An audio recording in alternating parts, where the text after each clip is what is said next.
So 1 Samuel chapter 20, verse 1.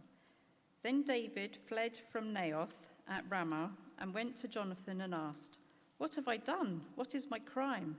How have I wronged your father that he is trying to kill me?" "Never," Jonathan replied. "You are not going to die. Look, my father doesn't do anything great or small without letting me know. Why should he hide this from me? It isn't so." But David took an oath and said, "Your father knows very well that I have found favor in your eyes, and he has said to himself, 'Jonathan must not know this, or he will be grieved.' Yet as surely as the Lord lives, and as you live, there is only a step between me and death." Jonathan said to David, "Whatever you want me to do, I'll do for you." So David said, "Look, tomorrow is the new moon feast, and I'm supposed to dine with the king, but let me go and hide in the field until the evening of the day after tomorrow. If your father misses me at all, tell him, 'David earnestly asked my permission to hurry to Bethlehem, his hometown, because an annual sacrifice is being made there for the whole clan.' If he says, 'Very well,' then your servant is safe. But if he loses his temper, you can be sure that he is determined to harm me. As for you, show kindness to your servant, for you have brought him into a covenant with you before the Lord. If I am guilty, then kill me yourself. Why hand me over to your father?" "Never," Jonathan said. "If I had the least inkling that my father was determined to harm you, wouldn't I tell you?" David asked, "Who will tell me if your father answers you harshly?" "Come," Jonathan said, "let's go out into the field." So they went there together. Then Jonathan said to David, "I swear by the Lord, the God of Israel, that I will surely sound out my father by this time the day after tomorrow. If he is favorably disposed towards you, will I not send you word and let you know? But if my father intends to harm you, may the Lord deal with me, be it ever so severely, if I do not let you know and send you away in peace. May the Lord be with you as he has been with my father. But show me unfailing kindness, like the Lord's kindness, as long as I live, so that I may not be killed. And do not ever cut off your kindness from my family, not even when the Lord has cut off every one of David's enemies from the face of the earth." So Jonathan made a covenant with the house of David, saying, "May the Lord call David's enemies to account." And Jonathan made David reaffirm his oath out of love for him, because he loved him as he loved himself. Then Jonathan said to David, "Tomorrow is the new moon feast. You will be missed because your seat will be empty.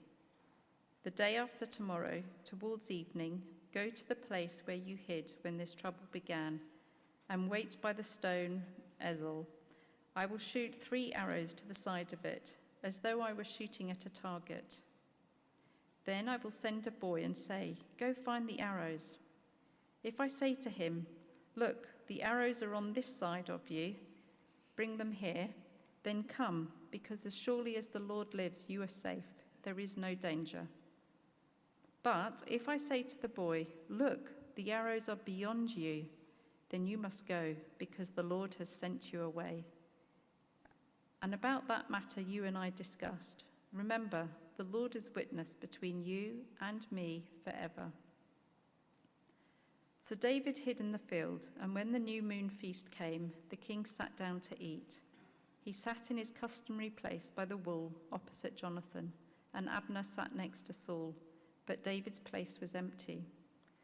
Saul said nothing that day, for he thought, "Something must have happened to David to make him ceremonially unclean.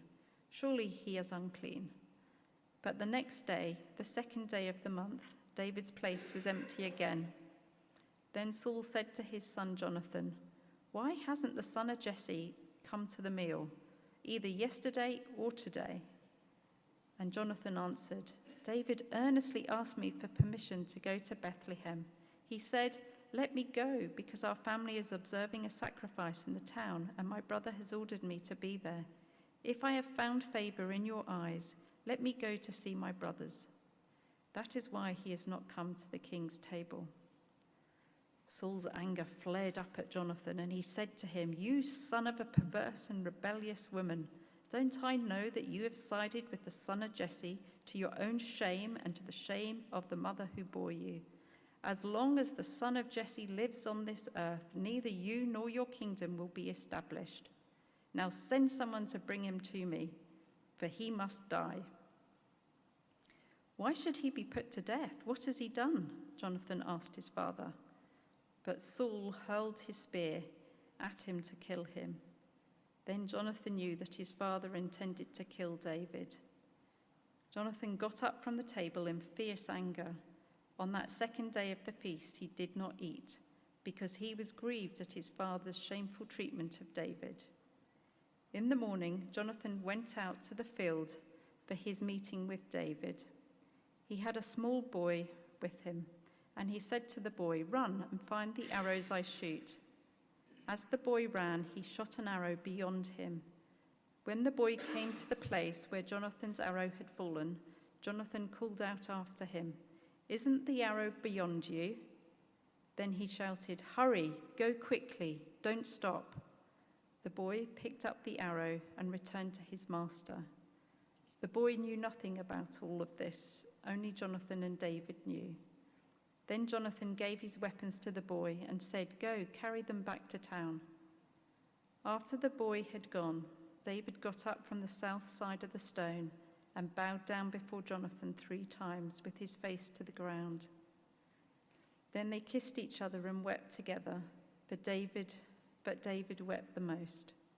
Jonathan said to David, "Go in peace, for we have sworn friendship with each other in the name of the Lord, saying, 'The Lord is witness between you and me, and between your descendants and my descendants forever.'" Then David left, and Jonathan went back to the town. This is the word of the Lord.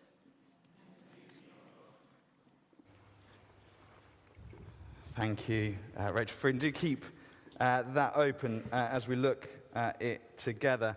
A promise can make a real difference, can't it? A promise can make a real difference. At camp that we go to over the summer, we have a swimming pool. It's a lovely swimming pool, outdoor, and it has a diving board. And my son, who's not the strongest swimmer, eventually, halfway through the week, made his way to the edge of the diving board. And it is deep. It's a deep pool. And as he's at the edge, he says, "Dad, do you promise you'll catch me?" And I'm in the water, and I say, yeah, of course I will, thinking, he's getting quite big. And I'm treading water. But I say, I promise I'll catch you. And after a few moments of hesitation, in he jumps. A promise can make a real difference. And you know that.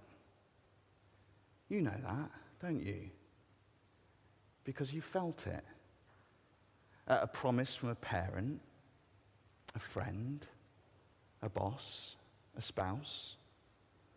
One that spurred you on, got you through, given you hope, reassurance, confidence. Well, a promise is key to unlocking this chapter here in 1 Samuel. And what a chapter it is. As we see in the midst of danger, secret signals, and emotional goodbyes, this incredible friendship in action between Jonathan and David. But I don't think this is here so we get sentimental over friendship. Because there's more. There's more than that here. At the heart of this relationship and this chapter is a promise, a covenant. And we might only see that word actually mentioned once in the chapter, but thematically it is all over it in provisions, oaths, guardians, witnesses, and final parting words. Covenant isn't a word we use very often, but it is key, it's core, central to the Bible. And it's all about personal, relational commitment. Firm promises of complete commitment forever. If you were here a while ago, we saw Jonathan and David make this back in the beginning of chapter 18. Now, as we sit in the overlap between the rejected king and the true king, which we saw last week in chapter 19, it is this covenantal relationship and its promises that are going to be key. So, as we check out this roller coaster of a chapter, two things I'd like us to see about this covenant. First, it's a promise turned to when danger comes. And then we're going to see just how outrageous the commitment is as a result of it. So firstly, a promise turned to when danger comes. When I was much younger, when I was beardless and 19, I did my first long-distance drive on my own. Started well, but about halfway the weather turned. And it was horrendous. It was pouring down, and my car broke down. So I'm at the side of the road. It's pretty busy. And I'm pretty scared because I have not a clue about cars whatsoever. And I'm also not 100% sure where I am. It was those days, when you could print out the AA route planner. Because it wasn't really sat nav. I didn't have a clue where I was. But there's my dad on the end of a phone to calm me down, talk some sense into me, chat me through what to do next. Who's the person you go to? Who do you go to in times of trouble, when you feel unsafe and insecure? Who do you go to? Where do you go? Well, have a look down, verse 1. For David, it's Jonathan. See, he doesn't know why Saul is trying to kill him, and he turns to Jonathan to try and get the help he needs. Maybe he can work out what he's done. Maybe that will fix it. And initially, it looks like Jonathan isn't much help, really. Verse 2, he seems not to have a clue what's been going on. But the truth is, David is in real danger. Real danger from Saul. Chapter 19, he's tried to kill him 3 times. Hence why David says there is only a step between him and death. And Jonathan is the one he's come to. But think about that for a second. Isn't it a bit of a surprise? David goes to the son of the man trying to kill him. It's almost as surprising as someone asking David and Niv for tips on hair care. But this here, it's not a surprise. It's not a surprise. Because as we read on, as they hatch this plan around the new moon feast, David says in verse 8, and have a look, "As for you, show kindness to your servant, for you brought him into a covenant with you before the Lord." David turns to Jonathan because of this covenant they've made. He turns to his friend because of the promise of commitment they have made. And because of that, David expects his friend to act with kindness towards him. Now, commentary I read tells me that word kindness is hesed. And that's an incredible word. It's an awesome word because it's much more than just what we might think kindness is. It's loyal compassion. It's dependable kindness. It's devoted love. So you see, because of the love Jonathan had for David, he'd given himself in covenant and gladly promised hesed in that covenant. So with death a step away, David turns to Jonathan for help. But do you notice actually how Jonathan can and does do the same thing too in this chapter? Maybe you noticed it. Verse 14, we see that kindness mentioned again. Jonathan has somehow recognized that David is the one who God is with, not Saul. He knows David is the one to be God's future king. And you see, that would have put him very much in the firing line. It's a bit like when Stalin took power in communist Russia. The general staff who'd worked under Lenin, they don't end up hanging around very long. Check out this list of people. The only one left standing is Stalin. The list is dead, dead, dead, dead, dead, missing. Dead, dead, dead, dead, dead. Missing. Dead, dead, dead, dead, dead. And the same would be expected and practiced back then too. You just would not have let the old dynasty hang around. You got rid of them. But Jonathan is able to find security in the face of that potential danger. And it's because of this covenant promise. Just have a look at verse 14. He says to David, "But show me unfailing kindness like the Lord's kindness as long as I live, so that I may not be killed. And don't ever cut off your kindness from my family, not even when the Lord has cut off every one of David's enemies from the face of the earth." So Jonathan made a covenant with the house of David. Later on, in 2 Samuel 9, we would see David very much keep that promise as he does the unexpected and protects Jonathan's son. Who do you go to in times of trouble? Who do you go to? Because you can't miss here how the love expressed in this covenantal promise give both David and Jonathan an anchor. In this one relationship there is safety. And as they part ways in verse 42, they have in this promise a sense of peace and security the world cannot take away. A promise turned to when danger comes. But secondly, see how this promise is fueling outrageous commitment. I love Lord of the Rings.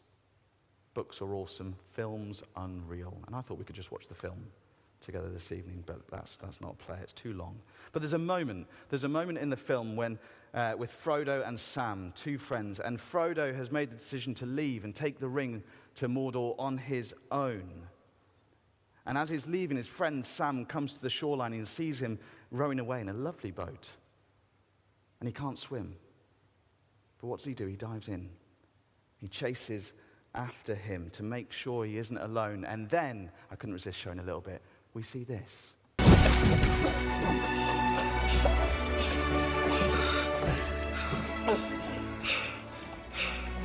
I made a promise, Mr. Frodo.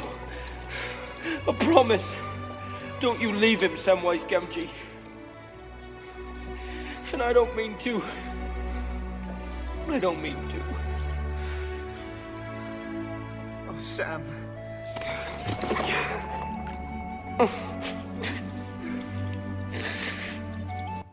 It's worth it just for the music, isn't it? I made a promise, and if you know the story, Sam really does remain committed to Frodo. Through danger, through rejection, in the face of what looks like unbeatable foes. It's a promise that fuels commitment to his friend to the very end. And you've got to love it. We've kind of seen it already, but come back to the narrative with me.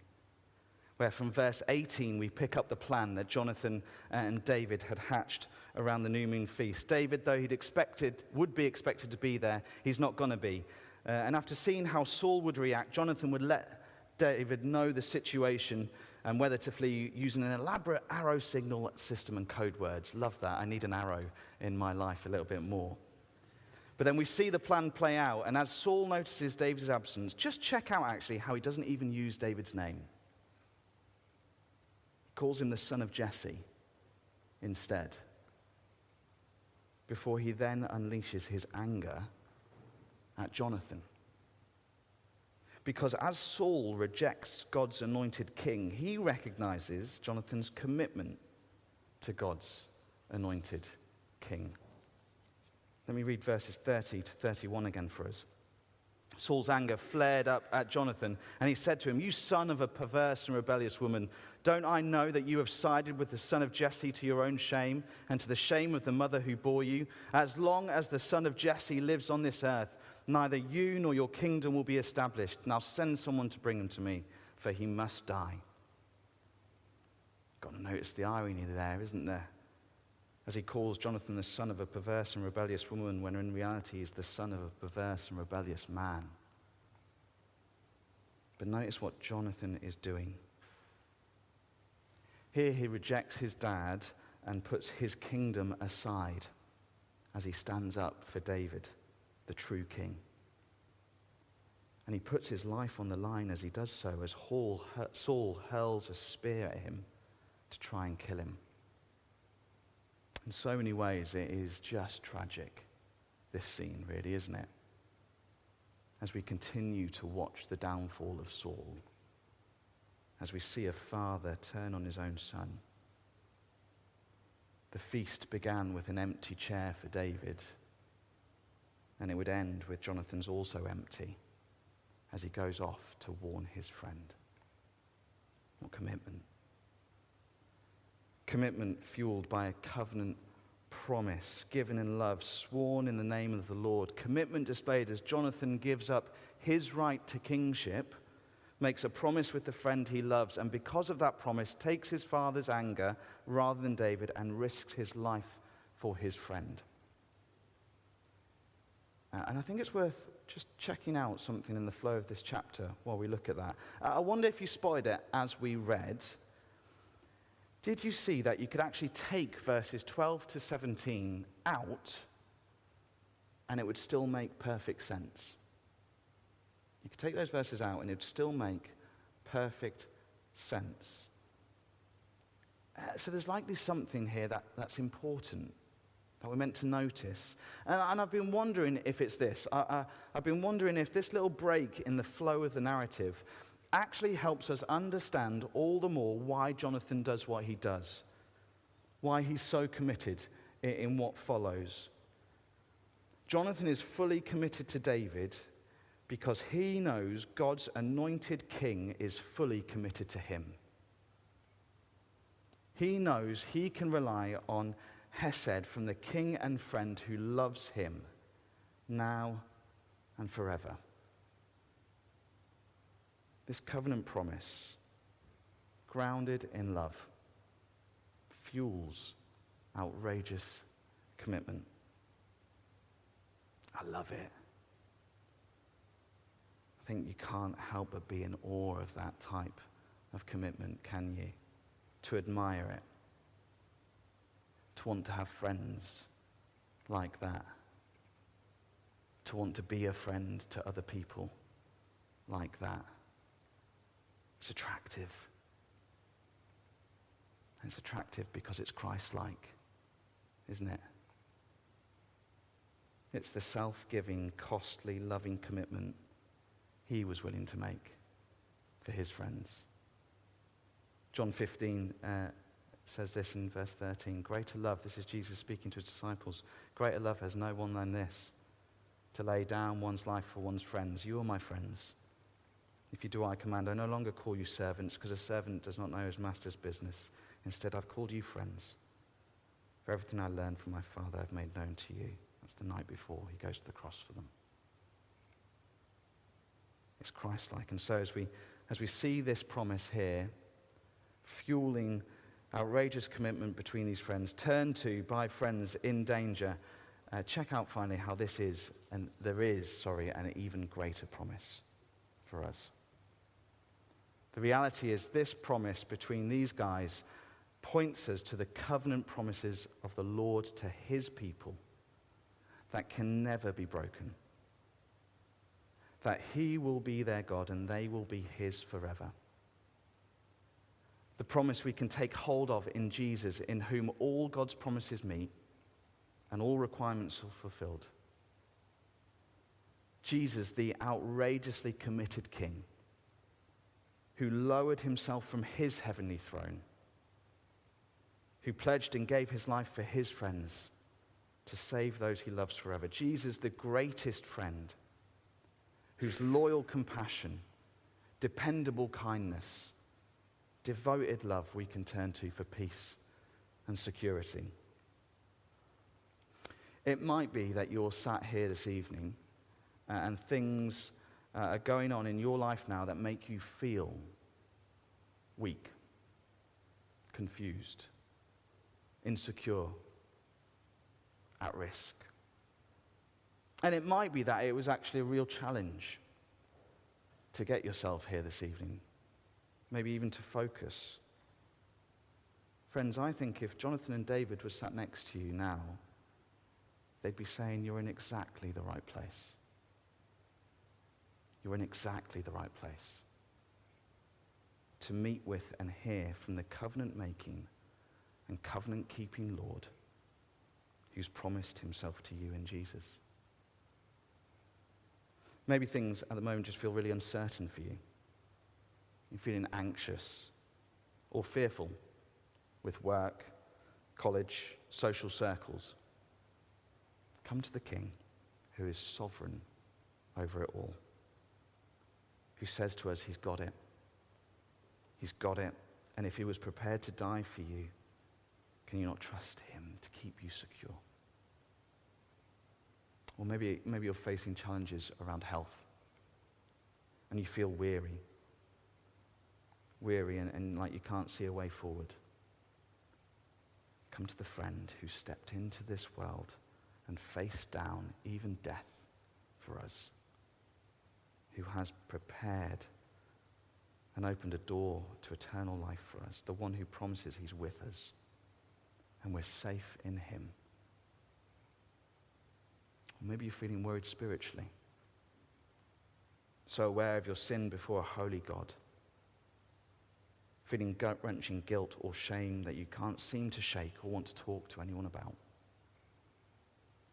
Come to the Savior who promises to make your life clean, took the punishment our sin deserves, whose grace and mercy is always more, and whose Spirit helps us fight the spiritual battle. Brothers and sisters, do you know this safety and security found in the one who has made a covenant with you? The Lord Jesus, whose promises will never be broken. Have you taken hold of that? The other Friday, I had a young person asked to talk to me at the end of the evening, and they were telling me about a really rough week they had, and it had been rough. Things are hard. But what blew me away actually was, before I could say anything, which was probably for the best actually, because I didn't have a clue what to say, they said, "Can you pray for me?" And it blew me away because, you see, they knew who we needed to bring things to. They knew.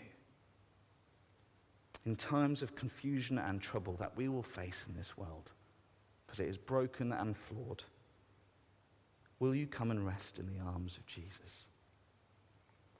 Will you help your brothers and sisters find security in him, the friend and King who has promised himself to us and whose steadfast love we can rest and rely on for peace?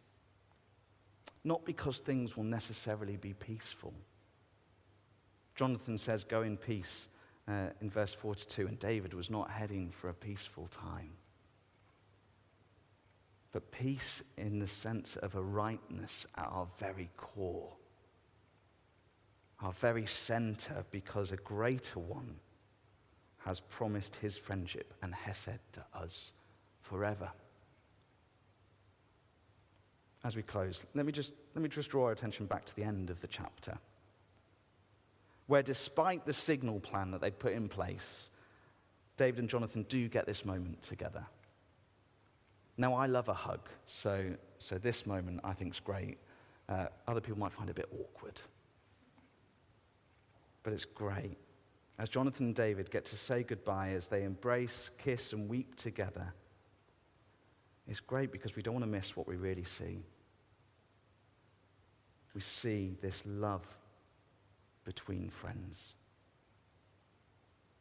And it's a love that is just a small picture of the covenantal love Jesus has for you and for me.